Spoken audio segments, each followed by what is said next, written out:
అంతర్జాతీయ పరిణామాలు ఉమ్మడి పశ్చిమ గోదావరి జిల్లాలోని వంటిళ్లపై తీవ్ర ప్రభావం చూపుతున్నాయి. అమెరికా, ఇరాన్, ఇజ్రాయెల్ దేశాలలో మధ్య నెలకొన్న యుద్ధ వాతావరణం కారణంగా చమురు కంపెనీల్లో నిల్వలు తగ్గిపోయాయి. దీంతో జిల్లా వ్యాప్తంగా ఎల్పీజీ గ్యాస్ కొరత ఏర్పడి వినియోగదారులు బెంబేలెత్తుతున్నారు.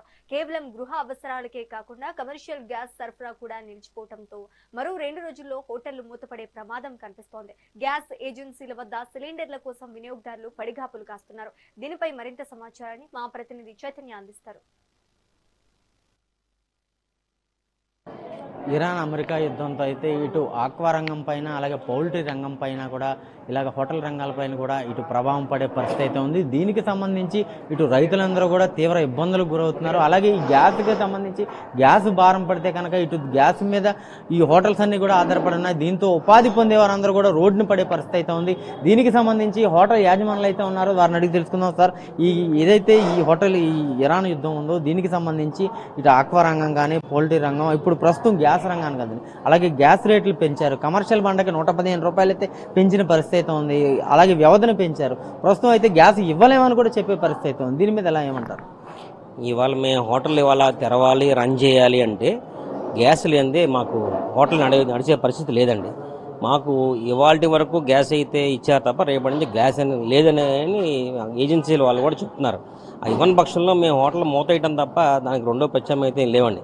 చాలా తక్కువ మంది ఏదైనా ఓకే ఆల్టర్నేటివ్గా ఉంటుంది తప్ప మిగిలిన వాళ్ళు ఎవరికి కూడా ఇంతమంది ఏలూరులో సుమారుగా 150 నుంచి 200 హోటల్స్ అన్నీ రెస్టారెంట్లోనే ఉంటాయండి. అవన్నీ కూడా ఇంచుమించుగా 150లో సుమారుగా 140 హోటల్స్ మూతేయటమే తప్ప రెండో ప్రత్యామ్నాయం అయితే లేదండి మనకి.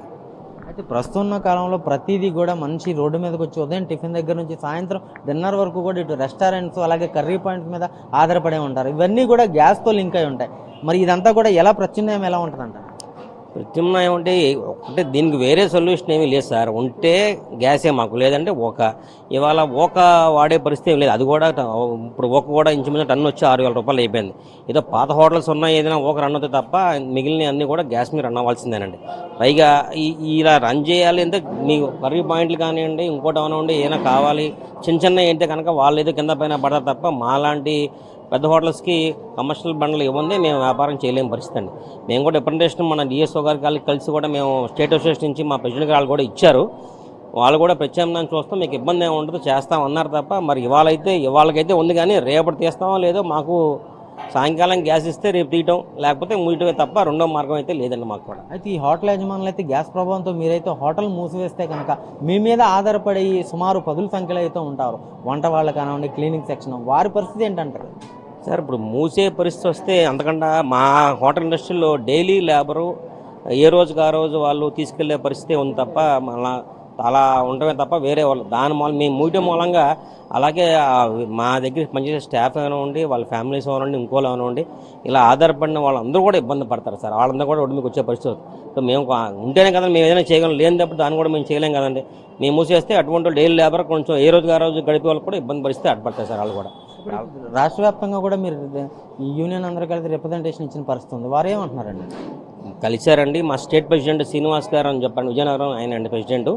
ఆయన నిన్న మార్నింగే వెళ్ళి మన సివిల్ సప్లైస్ కమిషనర్ వాళ్ళని కలిసి ఇలా ఉంది కదా, మీరు ఇలా అయితే కనుక మాకు హోటల్స్ మూసే పరిస్థితి వస్తుంది, దీని మూలం కార్మికులందరూ ఇబ్బంది పడతారు కాబట్టి దానికి ఏదైనా ప్రత్యామ్నాయంగా మా హోటల్స్ వరకు ఏదైనా మీరు చూసి చేయాలని ఆయన కోరడం జరిగిందండి. ఆయన కూడా స్పందించి అలాగే దానికి ఏం చర్యలు తీసుకోవాలో నేను కన్సర్న్ అథారిటీస్గా మాట్లాడి ఆ ఇబ్బంది లేకుండా చేస్తానని ఆయన కూడా మాట్లాడడం జరిగిందండి మాకు. అయితే ఇటు మొత్తం మీద చూసుకుంటే ఇరాన్ అమెరికా యుద్ధ ప్రభావం అయితే అన్ని రంగాల మీద పడిన పరిస్థితి అయితే ఉంది. మొన్న ఆక్వా రంగం మీద పడి ఆక్వా రైతులందరూ కుదేలైన పరిస్థితి అయితే ఉంది. అలాగే ఎగ్స్కి సంబంధించి పౌల్ట్రీ రంగం ఇటు ఎగుమతులు లేకపోవడం వల్ల రైతులందరూ కూడా రోడ్డు మీద పడిన పరిస్థితి అయితే ఉంది. ఈరోజు చూస్తే ఇటు గ్యాస్ ప్రభావం కూడా ఇటు డబ్బులు ఇటు ఏదైతే డొమెస్టిక్ ఉన్నాయో 60 రూపాయలు పెంచిన పరిస్థితి అయితే ఉంది. అలాగే కమర్షియల్కి సంబంధించి 115 రూపాయలు పెంచిన పరిస్థితి అయితే ఉంది. దీనికి సంబంధించి డబ్బులు పెంచినప్పటికీ కూడా ఇటు గ్యాస్ నిల్వలు లేవంటూ కూడా స్టాక్ ఇవ్వలేని పరిస్థితి అయితే ఉంది. దీని మీద హోటల్ యజమానులు అందరూ కూడా హోటల్ మూసే పరిస్థితి అయితే ఉంది. హోటల్ మూసిన పరిస్థితుల్లో అయితే ఇటు హోటల్స్లో ఎవరైతే పనిచేస్తున్నారో డైలీ వేజ్కి సంబంధించి కార్మికులందరూ కూడా రోడ్డు మీద పడే జీవన విధానం అయితే కష్టతరంగా మారే పరిస్థితులు అయితే ఉన్నాయి. కెమెరా పర్సన్ రమణతో చైతన్య, మెగా 9 టీవీ, ఉమ్మడి పశ్చిమ గోదావరి జిల్లా నుంచి.